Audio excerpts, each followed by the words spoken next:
మీకు అందరికీ తెలుసు, నిన్ననే మనకి కలియుగ దైవమైన తిరుమల తిరుపతి వెంకటేశ్వర స్వామి నెయ్యిలో కల్తీ జరిగిందని చెప్పేసి మనకు సుప్రీంకోర్టు ఏర్పాటు చేసిన సిట్ దీన్ని చెప్పడం జరిగింది.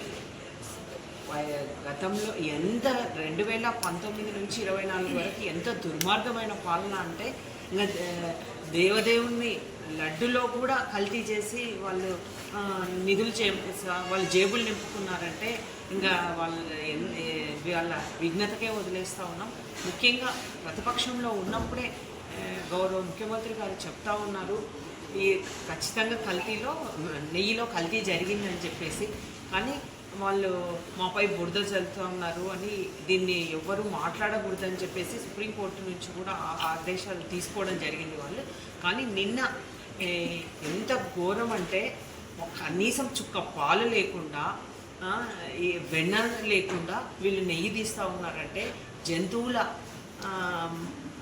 నుంచి వీళ్ళు కొవ్వు నుంచి నెయ్యి తీయడము, అంతేకాకుండా రసాయనాలు వాడడము ఎంత దుర్మార్గమైనగా చేశారంటే, మనం ఎవరైనా తిరుపతి ప్రసాదం అంటేనే కళ్ళకు అద్దుకొని ఎంతో పవిత్రంగా, ఒక్క మన దేశమే కాదు ప్రపంచంలో ఉన్న ఎన్ని దేశాల్లో తిరుపతి లడ్డు అంటే అంత ప్రాముఖ్యత కలది. అటువంటి దానిలపైన కూడా కల్తీ నెయ్యి తయారు చేసి అది తిరుమల ప్రతిష్టను దెబ్బతీయడమే కాక ప్రజల మనోభావాలను కూడా దెబ్బతీసే రకంగా, అంతేకాకుండా అవి తినడం వల్ల ప్రజల ఆరోగ్యం కూడా దెబ్బతినేలాగా వీళ్ళు ప్రవర్తించినారంటే ఇంకా వీళ్ళది ఎంత ఇదిగా ఉందో దీన్ని బట్టి అర్థమవుతా ఉంది.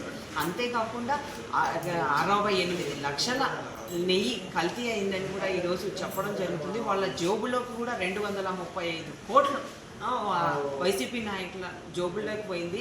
ఆయన వైసీపీ చైర్మన్ ఎవరైతే ఉన్నారో వాళ్ళ పిఏ జోబులోకి కూడా 4.5 కోట్లు జమ అయిందంటే దీన్ని బట్టి అర్థమవుతా ఉంది ఎంత ముఖ్యంగా 2019 వరకు ఏవైతే నిబంధనలు ఉన్నాయో ఈ నెయ్యి సరఫరా చేయడానికి, 2019 తర్వాత వచ్చిన వైసీపీ ప్రభుత్వము ఆ నిబంధనలన్నింటినీ తుంగలో దొక్కి, అంటే వాళ్ళకి 250 కోట్ల టర్నోవర్ ఉండాలంటే దానికి కుదించి 150 కోట్లు ఉంటే చాలు, వీళ్ళకి